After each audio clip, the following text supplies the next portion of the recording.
Good morning, good afternoon, good evening, whether you're watching this one. This is my Formula 1 Austrian Grand Prix review. And also, I will be doing my Prix Grand Prix preview in the same stream as well. Well, it's not even a stream, it's just video. Same video. Well, that was exciting, wasn't it? The Austrian Grand Prix. We saw the two McLaren teammates have another battle once again, in Canada. But this time the battle lasted more longer. Well, early in the race, it was more of a battle. But then near the end of the race, also Piastri was just held up too much by traffic for me. Because I do think Lando Norris did benefit from having traffic, in my opinion. Because if he didn't have traffic, I think Piastri may have won the Grand Prix and cast Lando Norris up, and we would have had maybe a dramatic ending between the two of them as well. But fair play to Lando Norris needed that win, responded massively from that Canada debacle, and closes the gap to Oscar Piastri to 15 points in Drivers' Championship as well. So definitely a statement win for Norris, especially when he was apparently having problems with his car near the end of the race, which is why I said Piastri would have probably passed him, in my opinion, because Piastri was the fastest man on the track during the race. And yeah, I really hope it does the distance, this title race, in my opinion. I really hope it does to the final race of the season as well. It's a stuff of legends, actually, because it's two drivers battling for their first World Championship, isn't it? I think the last time we probably saw that was, I don't think it was 2007, because Tim Whitening was battling with Hamilton and, I forgot the other name, who was battling with in 2007. But legendary stuff, isn't it? Two drivers who really have no experience in battling for the Drivers' Championship. I know last season there was a moment where Norris was starting to close the gap on Max Verstappen, but I think he closed the gap on Verstappen a bit far too, didn't he, in the second half of the season, because it was still a massive match, wasn't it? And then obviously it ended in the Brazilian Grand Prix, didn't it? His hopes. And yes, well, it does distance, and I think it will. I think it may do the distance, to be fair. Norris and Piastri, that's what we want. A title race between them two, because I do think it is between them two now. I really do. Especially with what happened to Max Verstappen during the Grand Prix. Well, not during the Grand Prix, start of the Grand Prix, with him and Timmy Antonelli colliding. By the way, Timmy Antonelli's icon is Max Verstappen. So yeah, that would have been a bit awkward, but yeah, it was all resolved up between the two of them. To be fair, it was Timmy Antonelli's fault. He locked up, didn't he? He locked up, and unfortunately, it just ended up colliding to Verstappen. So yeah, it was Antonelli's fault for locking up, but it's one of them, isn't it? It is one of them at the end of the day. Piastri didn't have a great qualifying, did he? But did the job on Charles Leclerc into the first turn, and and then after that, the two McLarens were just miles ahead of everyone else as well. The important thing for Lando Norris now, Lando Norris does need to back it up now. He needs to back it up by winning his home Grand Prix this weekend in Silverstone. If you can, because it is quite historic winning Silverstone, to be fair. It is quite historic. Put your name in the limelight as well, on that top podium of Silverstone as well. And if Norris can close it up to 8 points, wow, we got a title race on. As much, I still have my doubts on Norris winning the Drivers' Championship for me. I think Piastri's got better composer, in my opinion. And Piastri's not felt any pressure this season, I say, because all the pressure has been on Lando Norris to win this Drivers' Championship, because he put the pressure on himself, to be fair. And we all know about the decline Red Bull as well. So, but yeah, apart from that, perfect weekend for McLaren, wasn't it? Perfect weekend, despite a few edgy moments, especially when the two McLarens done side by side as well. And the pit stops were a bit slow from McLaren, but it again didn't affect McLaren, did it? Because let's be real, they have a pretty rocket ship, don't they? So it wouldn't have affected them that much, even if it was probably one of the slowest stops ever, to be honest with you. A solid weekend for Ferrari. Both Ferraris finished third and fourth, so I would say that's a solid weekend because they're not going to compete with McLaren either. So I'll say that's a solid weekend, especially when Charles Leclerc. So good podium for him. Lewis Hamilton, again, there's friction between Lewis Hamilton and the Ferrari team on the team radio. I don't know how many frictions has been already between Hamilton and the Ferrari team on the pit wall about telling when to pit and when not to pit and all that. For me, I think Hamilton's finished. I really do. Well, to be fair, I've thought that about Hamilton for years now. If I'm being honest with you, I think 2021 did take a lot out of Hamilton as well. And obviously, I think Hamilton will stay for the 2026 Radiations, but that'll be about it, in my opinion. I think that'll be his last season in F1, in my opinion. But I tell you what, I wouldn't be surprised if he's done at the end of the season, the way he's continuing. To be honest with you, I'm sorry, I'll keep on saying it. I think Ferrari could have easily used that money for developments on the car, but instead they've wasted it on Lewis Hamilton's retirement pension. And it's affecting Ferrari. It's affected Ferrari's start to the season as well. I know Hamilton won the sprint race in China, but come on, it's only sprint race. Let's be real. The only good thing about sprints, you get bonus points. That's it. And we don't know if it will be a big thing, then bonus points for Hamilton. Well, it won't be because he's not going to be winning the Drive Championship because it's the aim of the day. George Russell, yeah, really struggled this weekend. It was very surprising. George Russell won this Grand Prix. Obviously, he won this Grand Prix at the benefit of Verstappen and Norris, both he had last year in Austria. But George Russell, I expected a bit better from him. I used a podium or battle for the podium, George Russell, especially after winning Canada as well. So, yeah, it did struggle, but from what his pace was this weekend, you can also say it's probably a good race for it as well for him. Liam Lawson finally having some joy this season. Finally having some joy after being booted out by Red Bull. After starting the season with Red Bull and proved not to be good enough. Ends up scoring more points than Yuki Tsunoda, who's replaced him at Red Bull. Yeah, solving the rooms, isn't it, for Yuki Tsunoda, who I never thought was good enough for Red Bull, but out of Tsunoda and Lawson, I thought Tsunoda definitely deserved a chance at Red Bull, but again, now he's not good enough for Red Bull as well. And this is the problem.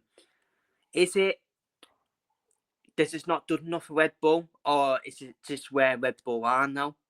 A massive downgrade at Red Bull, a massive downfall at Red Bull as well.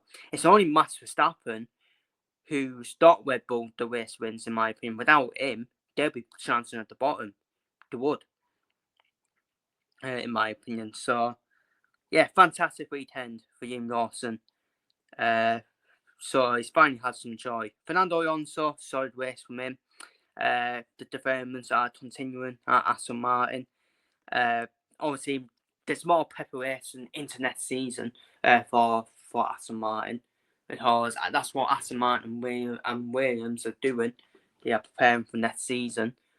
So we can't really judge them two teams where you even to do for the second, the bottom two of the Constructors' Championship, to be honest with you. But yeah, perfect weekend for Sauber. Davide Bortoleto finally stolen points this season in Formula One. He was superb this weekend, this past weekend, especially in qualifying as well. Nico Hulkenberg, not surprised with Hulkenberg. I've always thought he's been a solid driver, hasn't he? He's a bit like Esteban Ocon, who we got there in 10th yet, where Hulkenberg and Ocon, they know how to store points, don't they? Both of them. And yeah, perfect weekend from Sauber. They should be very delighted with their weekend. And Esteban Ocon, yeah, again, had a solid race as well, getting the points as well. Ollie Berman just missing out on the points, but I think he'll be very strong in the British Grand Prix, I reckon, Ollie Berman. For once this season, Isaac Hadjar has probably had a bad race, hasn't he? Has had a bad weekend, Isaac Hadjar. But even then, I still think 12 is still pretty good for the racing bulls. And he was competing at the end of the day, wasn't he? But yeah, he's still been standout in F1 this season, Isaac Hadjar. Perdazzi, the two Alpines, 13th and 15th. Perdazzi, 13th. Lance Stroll finishing 14th. I think Lance Stroll needs a door now, doesn't he? I think he needs to leave F1. But the problem is, Lance Stroll is not leaving F1 until his father's left F1, because he has the safest seat in F1, in my opinion. That's a fact, because of his father. And F1 fans are just waiting now. They just want Lance Stroll to sell his shares, and that's when Aston Martin can move forward, in my opinion. Obviously got Adrian Newey in as well. That's a massive addition with the choice he's had in terms of improving the cars as well.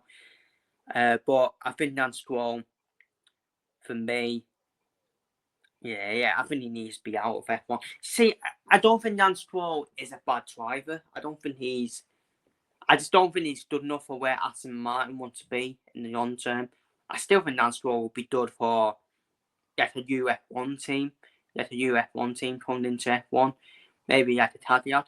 You know what? I wouldn't mind that. I wouldn't mind him at Cadillac. Or another UF1 team that's going to come in as well. So that's my thoughts on that. Toro Pinto on 15th. Very naughty from Toro Pinto. Especially when, to be fair, he was battling with, Tsunoda, and obviously Oscar Piastri did get held up in that battle, and Toro Pinto threw Piastri onto the tracks. I'm sorry, I'm not accepting any excuses from Toro Pinto, because I'm sorry, there's been a pure flood for you countless times to get Piastri through, and very naughty from Toro Pinto, and for me that probably did cost Piastri the race win. In my opinion. I don't believe what I'm seeing. I was like, what the hell is Toro Pinto doing? Just get Piastri through, man. Yeah, I know he's chasing Tsunoda, but I'm sorry, you've had a pure flood. You've had a pure flood, in my opinion. And yeah, if I was Piastri, I'd be fucking pissed with him. Honestly, sorry for swearing, but I would be pissed. I'd be pissed with him, honestly. I would have confronted him after the race. I would have. Toro Pinto, I couldn't see. Well, your mirrors are fine. Your mirrors are fine, mate. Stop lying. And to be honest with Toro Pinto as well, I don't think he's any different to Nick de Vries. I really don't. Where he had a short impact in Formula One, but in the long term, he's certainly not good enough for Formula One. What are we doing here? Yeah, I know Alpine had a slow start to the season, but they were like this last season when they had a slow start and they improved once the season went on. Toro Pinto, I'll be very... You know what? I wouldn't be shocked if he gets removed in the summer break. And you know what? If I'm Alpine, get Valtteri Bottas in. He'd be a good sort of driver for Alpine to drive alongside Pertazzi. That would be my option, especially now that Valtteri Bottas apparently is now looking like Sergio Perez and Zhou Guanyu for the Cadillac F1 team next year. Well, that was my prediction, because I didn't think it would be Bottas and Perez, because Zhou Guanyu brings that sponsorship money for the U team as well. Even though I don't really rate him as a driver. For me, it should be Bottas and Perez for that Cadillac team. Nothing better for me, because you've got two experienced drivers for me driving for that team. So it wouldn't shock me if Bottas is an option for Alpine for in the summer break if Cole Pinto does not improve, to be honest with you. Yuki Tsunoda just not done enough for Red Bull. But then, it depends where Red Bull are at now, isn't it? Depends where they're at now, Red Bull. Because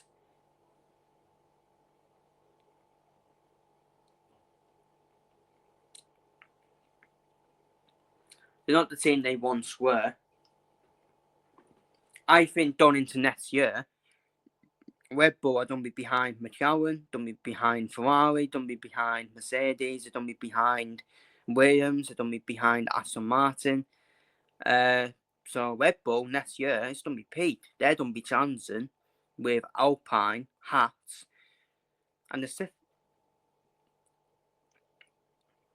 sister team Racing Bulls, and obviously Sauber, but Sauber will be told Audi next year. So yeah, it's going to be peak for Red Bull. I mean, Tsunoda deserved the chance, didn't he? He did deserve the chance, but she's not been done enough, has he? Just not done enough for Red Bull. But maybe that's down to Adrian Newey, even Red Bull, and that downfall in the Red Bull's performance as well, in the car as well. This is why Christian Horner shouldn't be anywhere near the Ferrari team principal job. Nowhere near. Nowhere near. He's only done a dark arts, Christian Horner from Abu Dhabi. That's it. He's only done a dark arts.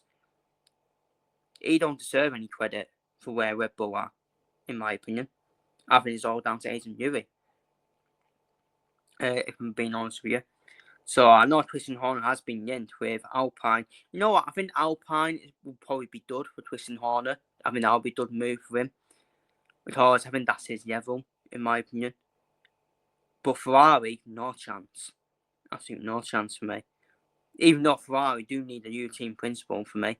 Well, Ferrari just need new team members altogether, don't they? Especially a head of strategy. Their head of strategy at Ferrari is absolutely abysmal.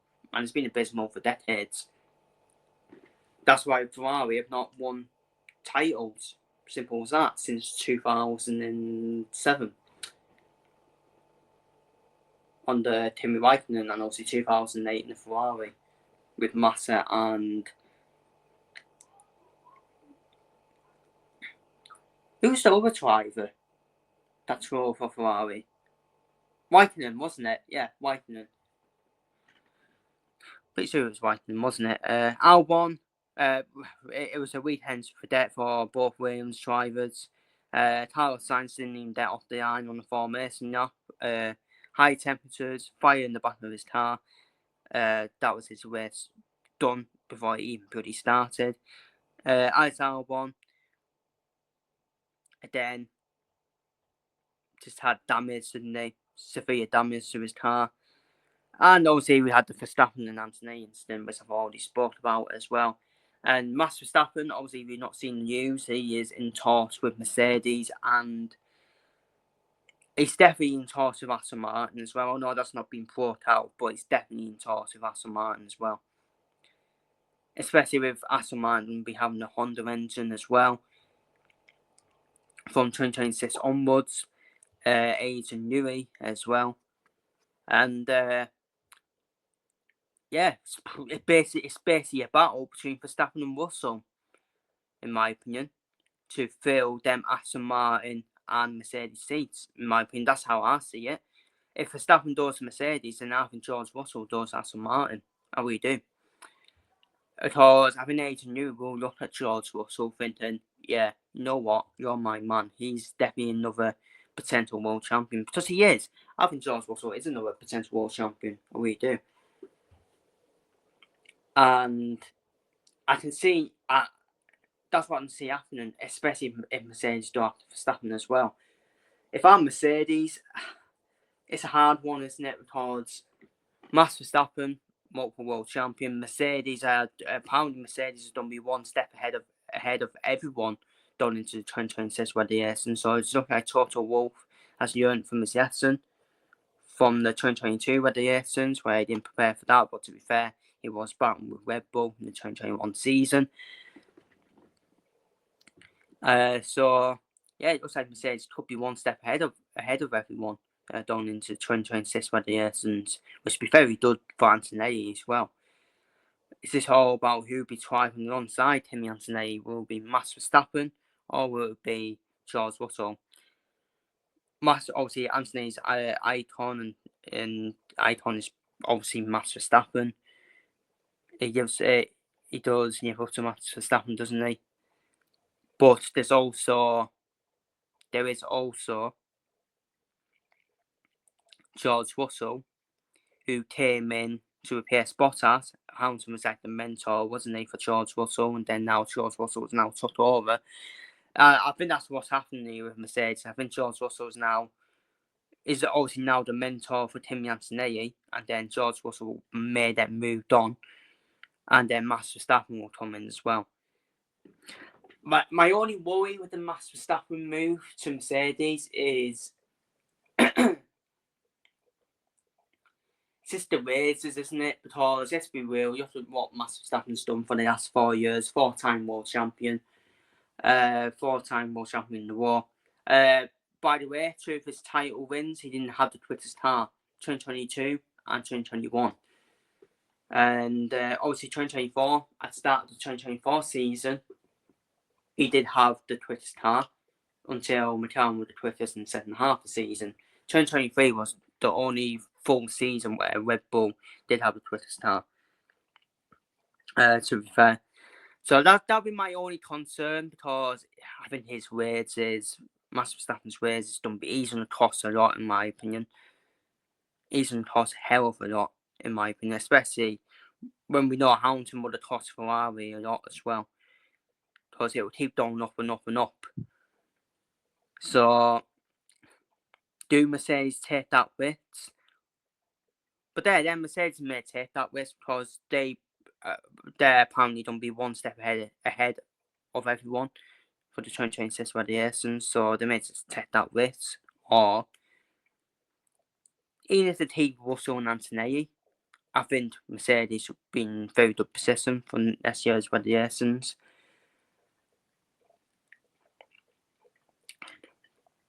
It's Verstappen's choice, isn't it, really? That's what it is. It's Verstappen's choice. Does he go to a team that's going to be one step ahead of everyone going into 2026 radiations, or does he go for the project of Aston Martin, where he may need to wait again?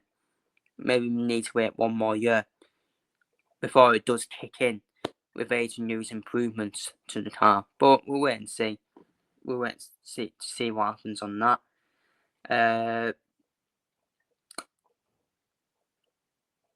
If I was to predict, probably he would still do it Aston Martin, I reckon, for Verstappen. That's always been my prediction. Just with the Honda engine, I think he does Aston Martin, but again, Mercedes wouldn't be a shock either, would it? So what does it mean for the Drivers' Championship then? Oscar Piastri, 216 points. Obviously, you got the podiums and the wins on the screen as well. Lando Norris, 201 points, so 15 points behind Piastri. I think Verstappen's done now. I think that's his title hopes done, or his hopes of retaining the title for the 5th year in a row. I think that's done now. After that, DNF. Again, it's not impossible. I will say it's still not impossible. It's still Max Verstappen at the end of the day. But I think the McLarens are just too much, in my opinion. Just too much for Verstappen, in my opinion. Russell in 4th, Leclerc 5th, Hamilton is in 6th, Anthony is in 7th. Albon in 8th, Ocon, Hulkenberg, Hadjar, Stroll, Alonso, Carlos Sainz, Liam Lawson, Per Dansey, Yuki Tsunoda, Ollie Berman, and David Borsetto are all the drivers to store points this season. Van Hood, Colapinto, and Jack Doohan are the only drivers yet to store points this season. Well, Jack Doohan's already done, so he won't be storing points. And Van Hood, Colapinto, if he doesn't improve, he could be done in the summer break. That we got coming off, to be fair. So, on to the constructor standings then, McLaren. That's ridiculous, isn't it? Look how far ahead they are. Ahead of everyone else. Wow, that's peak. 207 points ahead of second place Ferrari. Oh my days. 208 points ahead of Mercedes in third. Madness. 417 points this early in the season. It's mental. They could get, honestly, they could actually get 1,000 points, McLaren. They could actually make history at the end of the season. They could get 1,000 points. I don't think it will happen because I do think there'll be a ding in there. I do think there'll be a teardown between Piastri and Norris at some point. Because it's just going to happen because of both chances for the title. It happens at the end of the day. So I think there will be friction between the two of them at some point. As they are, that's going to be the title rivalry this year. Red Bull are in fourth. I think Red Bull definitely have fourth place sealed. Because I don't think Williams, Racing Bulls, Haas, Aston Martin, Sauber, Alpine will touch Red Bull. Because Red Bull will keep on going on the downfall, in my opinion.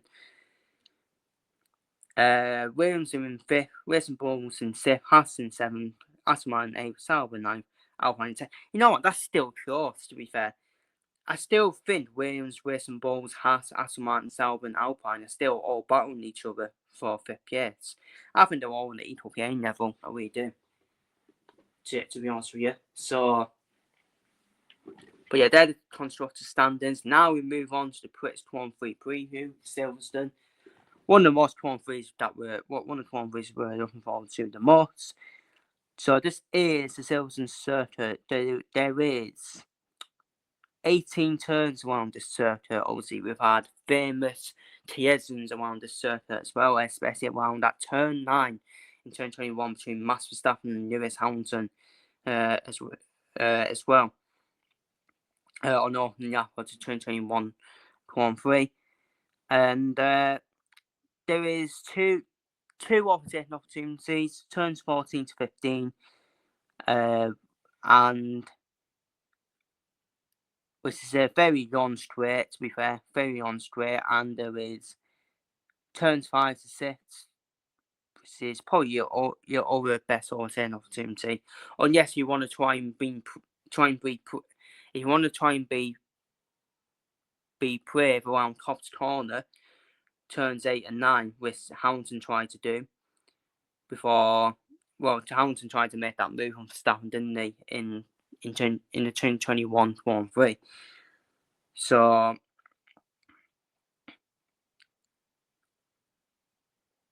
yeah, 18 turns around the circuit in Silverstone. UK schedule then, practice 1 is on Friday, 12:30 to 1:30. Practice 2 on the same day, 4 p.m. to 5 p.m. Practice 3 on Saturday, 5th of July, 12:30 p.m. to 12:30. On the same day on Saturday, 3 p.m. to 4 p.m. on the Saturday. And the race is 3 p.m.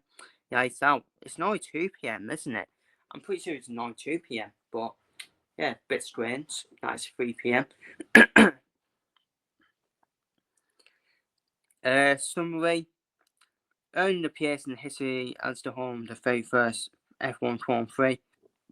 Silverstone continues to be a landmark event in the Formula 1 season. High speeds and chance and corners will keep your drivers on their toes as you approach the midpoint of the season. It's all still to play for. Safety car setup then. High speed cornering is crucial. Focusing on top speed and low speed cornering is also recommended. Favours cars with stats focus on power as well. So yeah, well there we go then. McLaren are definitely winning this Grand Prix then, aren't they? McLaren are dominating this Grand Prix then. Honestly, Norris and Piastri are going to be miles ahead of everyone else in this Grand Prix. You just know it's going to happen. The British Grand Prix is a battlefield circuit with overtaking opportunities requiring drivers to compete in a battle of wheels and steels. Overtaking at Silverstone is very easy and requires drivers to battle it out with tense battles comes of a high risk of tears and damage, like we saw with Verstappen and Hamilton. So it's important to choose correctly when to put. The higher plastic track usually calls for a two-pit strategy, but if you can eke your tyres out and yet Ronda step by on a single pit, you may be able to gain an upper hand. Whether Silverstone can be temperamental and quickly change, and if we're in the sky, he consider an early swap to intermediates.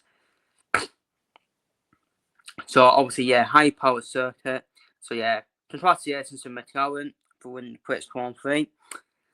Circuit length 5.891 turn meters. First Grand Prix 1950. Number of laps is 52. Race distance 306.198 turn meters.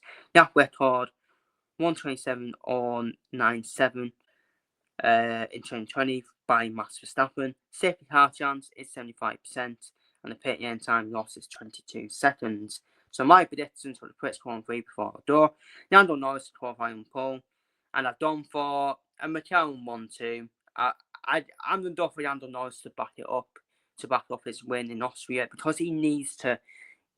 That'll be another statement for Norris if he can back up his Austrian Grand Prix win, which he hasn't done yet this season. He hasn't backed up a race victory. So I think Piastri will be second. Like I said, I think the two McLarens will be miles ahead of everyone in this Grand Prix. They'll dominate this Grand Prix. And I think Lewis Hamilton will continue his streak of finishing at least on the podium at Silverstone, in my opinion, because Lewis Hamilton, he loves it around the circuit, doesn't he? He loves it. So I think he will finally have some joy, but it won't be a race victory joy. It'll be at least, it will be then on the podium, in my personal opinion. George Russell to finish 4th, Charles Leclerc to finish 5th, Verstappen to finish 6th, Antonelli to finish 7th for me, Alonso to finish 8th, as Aston Martin continues their development. Carlos Sainz to finish 9th in the Williams, and Ollie Berman to snatch the final point, in my opinion, in this Grand Prix. So, then that is my Formula 1 British Grand Prix predictions and my Austrian Grand Prix review. Feel free to see your thoughts on the very epic Austrian Grand Prix down below in the comments, and feel free to leave your predictions down below for the British Grand Prix this weekend. So take care, stay safe, so yeah sir, and I'll see you all for the British Grand Prix review. So will Lando Norris back up his race victory in Austria? Will Oscar Piastri respond to Lando Norris' victory in Austria and win on Norris's home turf? Let me know down below in the comments. Or will Lewis Hamilton come out from nowhere and win in Silverstone once again? Let me know down below in the comments, and I'll see you on the next one.